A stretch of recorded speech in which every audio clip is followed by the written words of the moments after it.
Ciencias Políticas por la Universidad Católica de Córdoba, Argentina. Él ha participado como columnista en varios medios importantes de comunicación, entre ellos Forbes, y también es autor de libros muy conocidos como el libro negro de la nueva izquierda, ideología de género o subversión cultural, y cuando el relato de una farsa, respuesta a la mentira kirchnerista, 2013, ha participado en distintas conferencias a nivel internacional y es conocido también por ser un defensor férreo de la vida, la familia y la libertad. Es fundador también y director de la Fundación Centros de Estudios Libre. Sin más, agradezco y doy la palabra a Agustín Laje Arrigoni.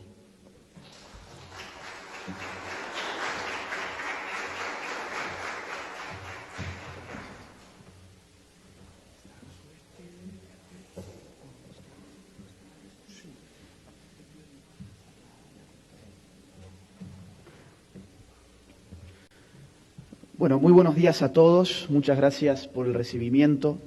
Es un honor para mí estar en la casa del pueblo de su nación, de Guatemala. Gracias a AFI, gracias a los responsables de este evento. Yo tengo entendido que más o menos dispongo de una hora para poder hablar. Los temas que me toca abordar hoy son realmente complejos, demandarían en verdad bastante más tiempo, pero voy a hacer todo lo que esté a mi alcance para ir rápido y les pido perdón de antemano si a veces voy demasiado rápido, pero realmente hay demasiado para hablar y el tiempo es tirano.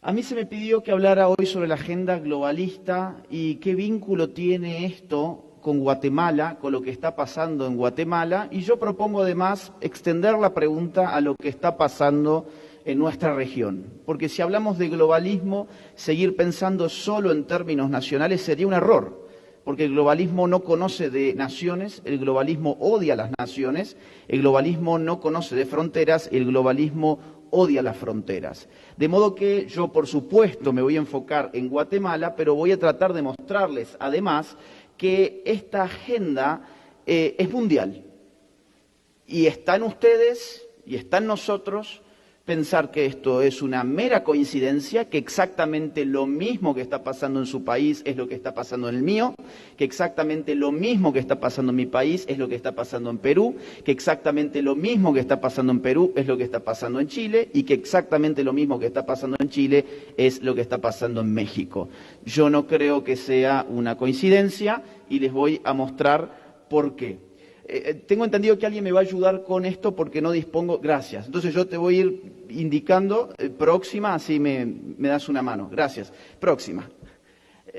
Vamos a tratar de definir la agenda globalista, aunque ya el señor presidente hizo una conceptualización muy interesante y bastante precisa también, pero yo voy a tratar de definirla en función de sus demandas. Toda agenda puede definirse en función de lo que demanda. Gracias.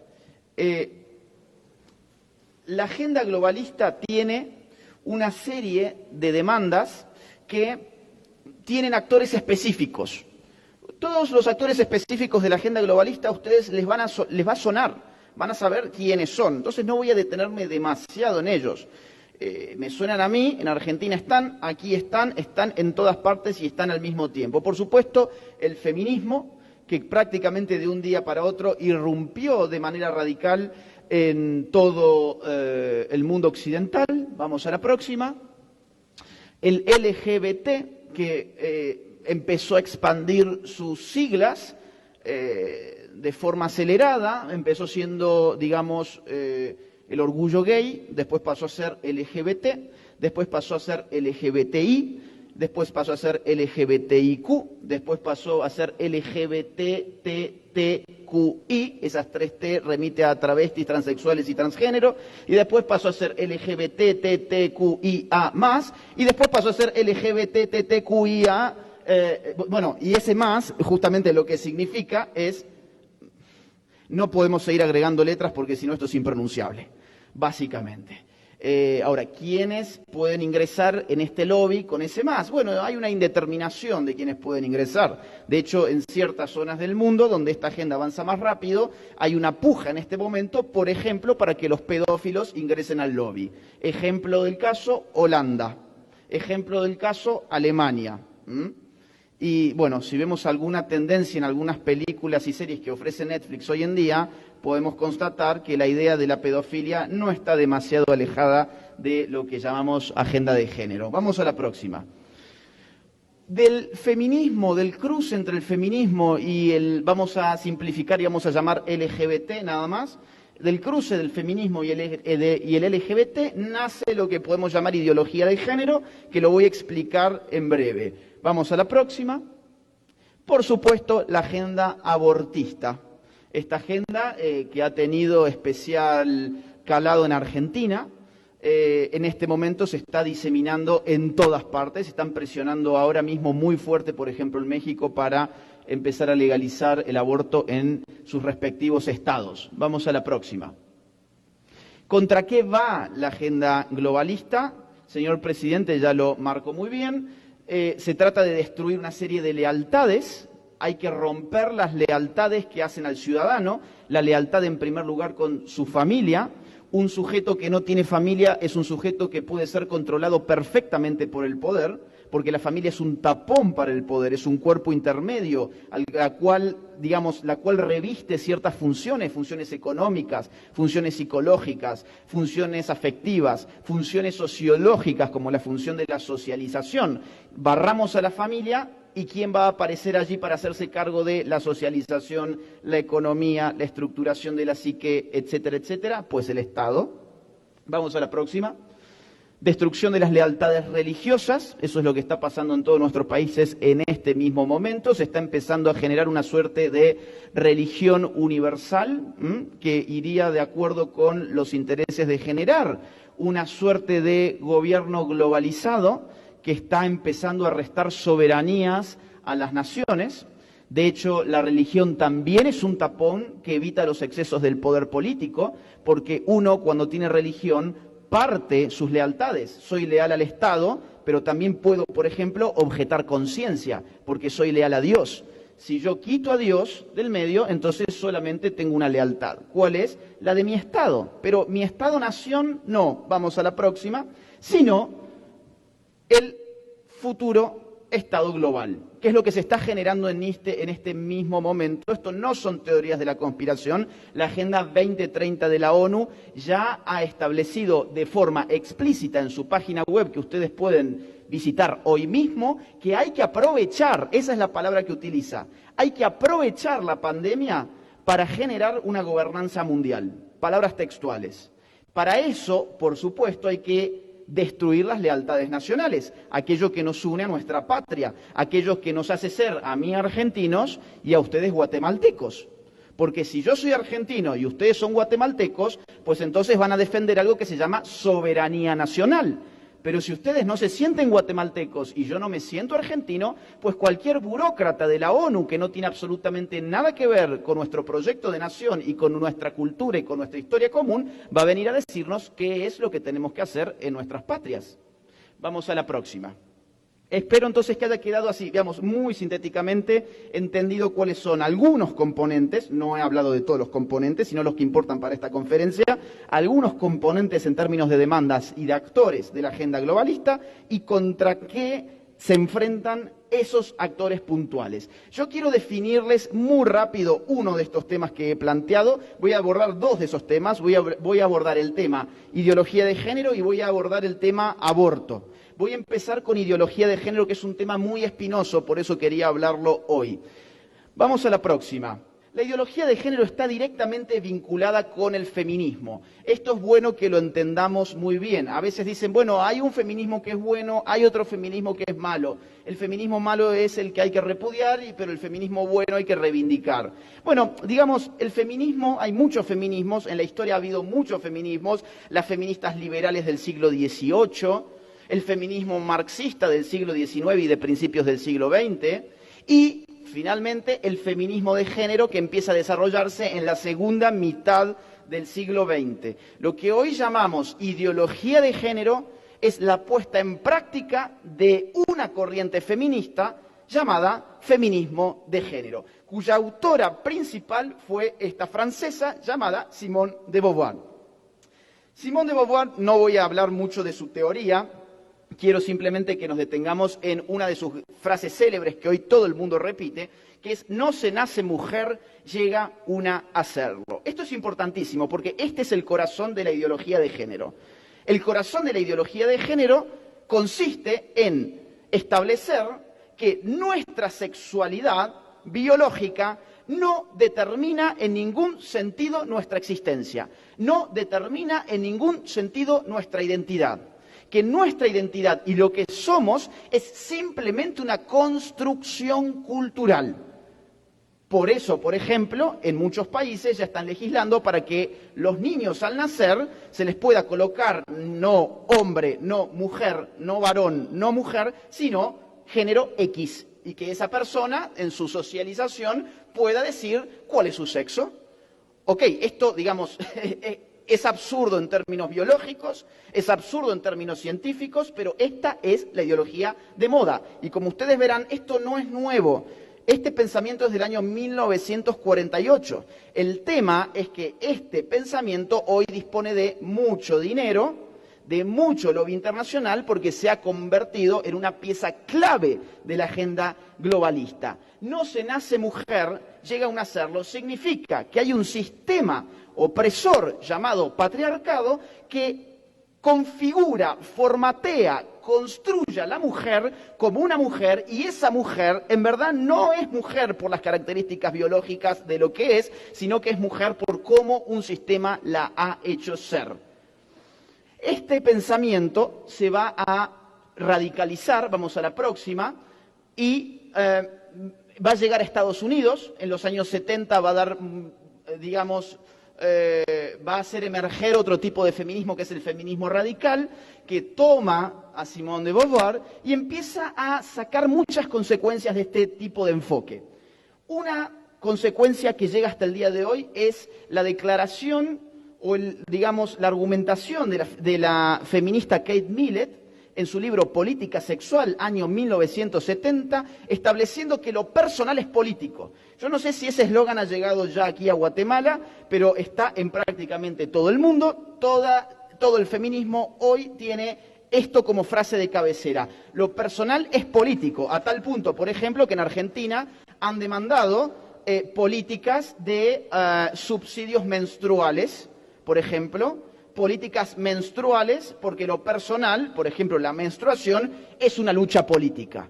Ahora, esto es un gran problema, y esto el presidente lo marcó muy bien cuando usó la palabra totalitarismo. ¿Qué es el totalitarismo? Es la invasión de lo político en toda nuestra existencia. Lo personal es político. ¿Qué significa? Que toda mi existencia privada, en definitiva, reconduce mi vida hacia lo político. ¿Cuál es el órgano político por definición de un mundo moderno? El Estado. O sea que, en definitiva, el Estado ha de hacerse de mi personalidad, porque mi personalidad es una construcción política. Esto es gravísimo. Esta es la puerta que el feminismo ha abierto y la ideología de género ha abierto hacia el totalitarismo. Les pongo un ejemplo para que lo entiendan bien: la educación sexual integral, que en verdad es adoctrinamiento en ideología de género. Se le dice al padre de familia: usted no puede escoger la educación de su hijo, eso no es una función de la familia. ¿Por qué? Porque su hijo es nuestro. Lo que aprenda su hijo en el colegio concierne al político, no concierne a su padre ni a su madre. ¿Por qué? Porque lo personal es político. Vamos a la próxima. Y todo esto ya se empieza a salir del carril, empieza a radicalizarse cada vez más en los años 80. Insisto con los años porque quiero que ustedes vean que esto no es nuevo. De hecho, es bastante viejo, tiene 40 años. Y sin embargo, parece que estamos leyendo el periódico de hoy. Monique Wittig, una francesa, dice: bueno, a ver, vamos a llevar realmente hasta sus últimas consecuencias aquello que estableció Simone de Beauvoir: no se nace mujer, llega a un nacerlo, y vamos a sacar una consecuencia que es fundamental, que es que la mujer no existe. Ella es feminista, pero dice la mujer no existe. ¿Por qué ella quiere aniquilar a la mujer como esencia? Porque necesita darse la mano con el lobby LGBT. Si aniquilamos a la mujer como sujeto del feminismo, pues el feminismo tendrá que hacerse cargo también de otras luchas identitarias. Por ejemplo, la de los transexuales, transgéneros, lesbianas, homosexuales, etc. Yo quiero aclarar, por si hiciera falta, que yo no tengo ningún encono personal y esto no es una crítica a la orientación sexual de una persona. Yo acá estoy hablando de filosofía y de ciencia política para mostrarles cómo esto puede conducir a una política totalitaria. Esa es la crítica, digo, para no salirnos de cuadro. Entonces, ustedes pueden decirme, bueno, a ver, me estás hablando de una filósofa de los años 80, ¿qué impacto tiene esto sobre mi vida? Es decir, los filósofos a veces dicen muchas locuras. Sí, el problema es que las ideas, cuando se las financia bien, terminan teniendo consecuencias por más locas que parezcan ser. Tanto así que esto de que la mujer no existe ya es el fundamento sobre el cual se está legislando y juzgando en la mayoría de los países occidentales. Les voy a dar algunos ejemplos muy rápidamente, vamos a la próxima, algunos ejemplos muy rápidos. Por ejemplo, en Argentina, un señor llamado Sergio cumple sus 60 años, resulta que a los 60 años una mujer en Argentina se puede jubilar, pero un hombre se jubila a los 65 años. Entonces Sergio tiene la maravillosa idea de cambiarse el género y va el día de su cumpleaños al registro civil y dice, oiga, ¿sabe qué? Yo me autopercibo como una mujer. Entonces, bueno, ni siquiera se puso Marta, se puso Sergia, cambió la O por la A y el Estado le dio su jubilación. Esto que parece anecdótico, en verdad no es tan anecdótico, porque significa que el Estado ha absorbido esta ideología según la cual somos hombres o mujeres, no por condiciones naturales, sino por autodeterminaciones o por influjos culturales. Vamos a la próxima. Van a ver cómo esto se va poniendo cada vez peorcito. En Argentina también, que somos los campeones de la ideología de género, los travestis ya juegan en los deportes femeninos. Aunque las mujeres de los equipos rivales no quieren jugar con travestis, porque en la cancha de juego se nota que no son mujeres, la justicia ya ha ordenado, en varios casos, que el travesti es una mujer. Y si es una mujer, entonces debe jugar en los deportes con mujeres. Otra vez, yo no tengo ningún problema, ni esto es un ataque a un hombre que se autodefina como mujer. El problema es que su autopercepción no puede condicionar las políticas públicas de un país. No puede condicionar los derechos de los demás. Yo tengo la obligación de respetar, es decir, de no agredirlo por su autopercepción. Pero él no tiene derecho a violentar los derechos de los demás, obligando a los demás a que lo perciban como él se autopercibe. Vamos a la próxima. Bueno, esto es muy común ya en los Estados Unidos, hay muchísimos casos, un adolescente transexual gana una competición en la categoría femenina de atletismo, vamos a la próxima. También se ha dado con el levantamiento de pesas, imaginarán ustedes, en Australia, vamos a la próxima. En la cuestión del básquet y del fútbol también se ha dado, vamos a la próxima. Son casos anecdóticos, pero para que ustedes vean que esto está en realidad muy impregnado. Bueno, Miss España del año 2019, en verdad, no fue muy Miss, era más bien Mister, porque no era, digamos, una mujer biológica. En este mismo certamen, donde todo el mundo, aquí la BBC aclamaba la inclusión de un hombre que autopercibe ser una mujer como Ángela Ponce, en este mismo certamen a Miss Ucrania la expulsaban. ¿Por qué expulsaron a Miss Ucrania? ¿Saben ustedes? La expulsaron porque el jurado encontró que había sido madre hacía 5 o 6 años. Y en Miss Universo no podés ser madre si querés estar en el certamen de Miss Universo. Ahora bien, no podés ser madre, que es algo esencial en la mujer, es algo que define a la mujer en tanto que a un hombre le resulta totalmente imposible ser. Y sin embargo, si sos un hombre que, bueno, te operaste y te autopercibís mujer, no solamente vas a estar en Miss Universo, sino que todo el mundo va a aclamar tu ingreso y te van a conocer incluso más que a la pobre chica que ganó, que no fue Ángela Ponce, pero hoy se la conoce más a Ángela Ponce que a la chica que ganó. Entonces, fíjense ustedes, las feministas no hablan de patriarcado en estos casos, Vamos a la próxima.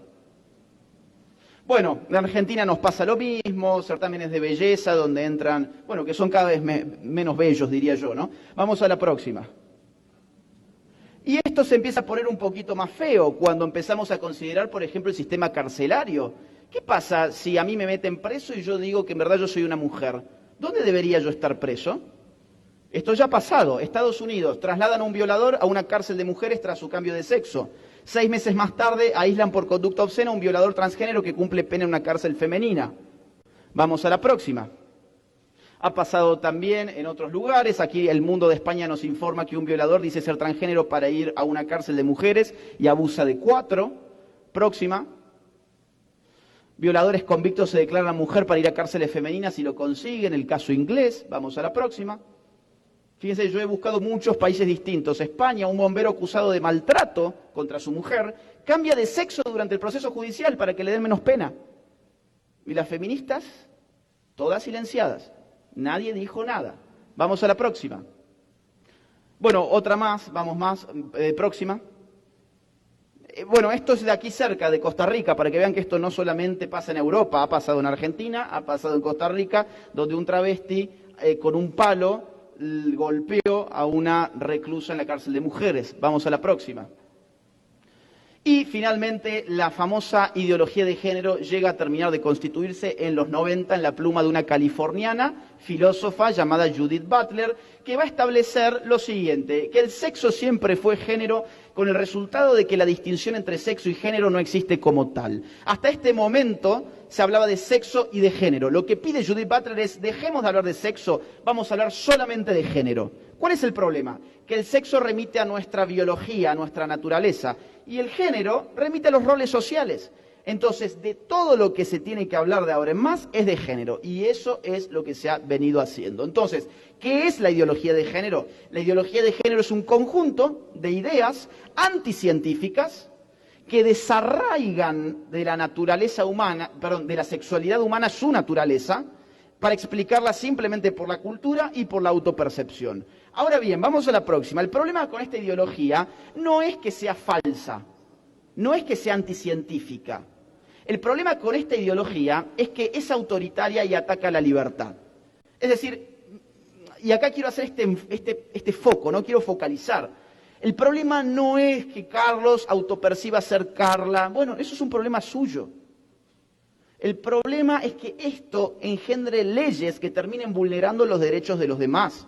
Y eso es lo que ha estado pasando, porque esta ideología es tan ridícula, porque evidentemente lo es tan ridícula, pensar que mi pensamiento puede determinar mi identidad sexual es algo bastante ridículo, a tal punto que eso me llevaría incluso a hormonarme de por vida, a mutilar mi cuerpo, etcétera, etcétera. Es tan ridículo que necesita del Estado, necesita de legislaciones, necesita de fallos judiciales, necesita hacerse política pública. Entonces yo quiero mostrarles muy rápidamente también algunos casos distintos de cómo esto va avanzando contra ciertas libertades. Vamos a la próxima.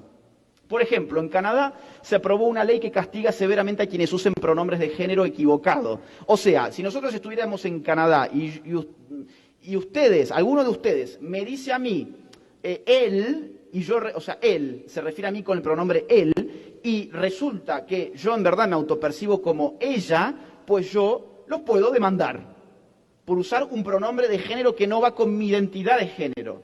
Y ustedes pueden terminar hasta 6 meses presos, ¿sí? Vamos a la próxima. Bueno, esto también está en distintos lugares de Estados Unidos, en Nueva York, por ejemplo, y en California ya hay multas muy elevadas por no utilizar correctamente los pronombres de género y herir las identidades de género, en consecuencia. Vamos a la próxima. En Argentina directamente le pagamos con nuestros impuestos al canal del Estado para que nos adoctrine en lo que se ha llamado lenguaje inclusivo, que no incluye realmente a nadie, solo los que cobran su sueldo por decir semejantes pavadas. Y este programa se llama Todes. Se llama Todes. Entonces nos enseñan que somos muy malos cuando decimos todos. Yo hoy les dije a ustedes, muchas gracias a todos. Bueno, según este programa, yo tengo un discurso de odio, yo soy homofóbico y yo soy misógino. Porque lo correcto hubiese sido cambiar la O por la E y decirle, hola a todes, estoy muy contente de estar aquí con ustedes, queridos amigues. Y ahí yo estaría cambiando el mundo, porque los estoy incluyendo. Nunca ha sido tan fácil ser una buena persona y cambiar este mundo. Simplemente había que cambiar la O y la A por la E. Y no nos dimos cuenta, en tantos milenios no nos dimos cuenta que podíamos cambiar el mundo cambiando una vocal, ¿no? Y nunca ha sido tan fácil también ser un completo tonto, ¿no? Vamos a la próxima, por favor. Bueno, en Francia estas políticas de lenguaje son corrientes. En Francia se dispuso que en los colegios públicos se reemplazaran las palabras madre y padre por las palabras paternidad 1 y paternidad 2. Ese es el odio a la familia, por ejemplo, ¿no? Que empieza a diseminarse con la modificación del lenguaje, porque con el lenguaje nosotros concebimos el mundo social. Vamos a la próxima. En Gran Bretaña se dispuso para el lenguaje médico la prohibición de decir mamá, papá, hombre o mujer. Directamente se les prohíbe a los médicos decir mamá, papá, hombre o mujer. Vamos a la próxima. Bueno, en España se prohibió un autobús que tenía una inscripción de la Asociación Hazte Oír y decía, los niños tienen pene, las niñas tienen vulva, que no te engañen. Eso fue considerado un crimen de odio en España. Un crimen de odio decir una verdad biológica. Vamos a la próxima. Pareja cristiana pagará multa de $150.000 por no hacer pastel para boda gay. Esto fue en Estados Unidos hace varios años. Una pareja homosexual que se iba a casar, porque allí se permite, quería que una pareja cristiana participara de su boda, haciendo el pastel. Y la pareja cristiana dijo, oiga, yo tengo derecho a mi libertad religiosa, que incluye la objeción de conciencia. No, eso es discurso de odio. Entonces los demandaron por $150.000 y los tuvieron 6 años batallando en la justicia. Vamos a la próxima. Por supuesto que su negocio se arruinó. Bueno, vamos más porque tengo muchos casos y no va a haber tiempo. Vamos un poquito más. Bien, pasemos a los pasos de la agenda abortista. Hablamos un poquitito ahí de ideología de género para que por lo menos quede flotando aquí una noción y que ustedes adviertan los peligros. La ideología de género no es una agenda inclusiva, eso es totalmente falso. Es una agenda autoritaria porque va contra los derechos de las mayorías.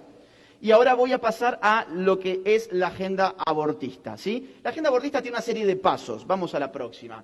Lo primero son las causales de excepción, ¿sí? Entonces se suelen establecer 2, 3, 4 según el país, según el modelo, pero generalmente son 3 causales. Dice, no, bueno, porque en la violación debería haber aborto, cuando hay riesgo de vida de la madre debería haber aborto y cuando hay inviabilidad del feto debería haber aborto. Esto es lo que generalmente son las causales típicas. A veces hay una más, a veces hay una menos.